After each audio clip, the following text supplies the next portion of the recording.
નર્મદા જિલ્લાના પ્રખ્યાત ધાર્મિક સ્થળ નીલકંઠ ધામ પોઈશા ખાતે 5 દિવસીય શ્રાવણોત્સવ મેળાનો ભવ્ય પ્રારંભ કરવામાં આવ્યો।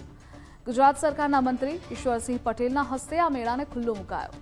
ગ્રામીણ વિકાસ વિભાગ અને ગુજરાત લાઇવલીહુડ કંપની દ્વારા રાષ્ટ્રીય ગ્રામીણ આજીવિકા મિશન અંતર્ગત કાર્યરત સખી મંડળોની બહેનોને રોજગારી પૂરી પાડવા અને તેમના ઉત્પાદનો માટે યોગ્ય બજાર મળી રહે તે હેતુથી આ અનોખા મેળાનું આયોજન કરવામાં આવ્યું છે, જેનાથી મહિલાઓ વધુ આત્મનિર્ભર બનશે।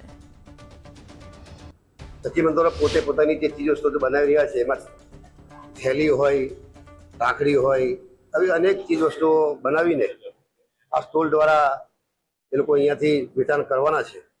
સાથે સાથે 5 જેટલી સખી મંડળોને પણ આજે અહીંયાથી 29,50,000ના ચેક વિતરણ પણ કરવામાં આવ્યું છે।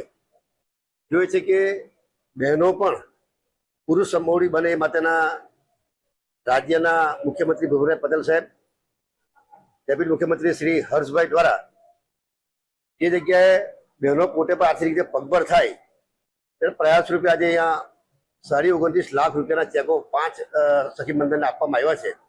આવનારા દિવસોમાં ભાઈઓની સાથે સાથે બહેનો પણ પોતે આર્થિક રીતે કમાણી કરે અને ઘરની અંદર એની આર્થિક રીતે આવક પણ વધે એ પ્રકારના સરકારના પદ્ધતિ આજે અહીંયા ખૂબ ખૂબ શુભેચ્છા પાઠવું।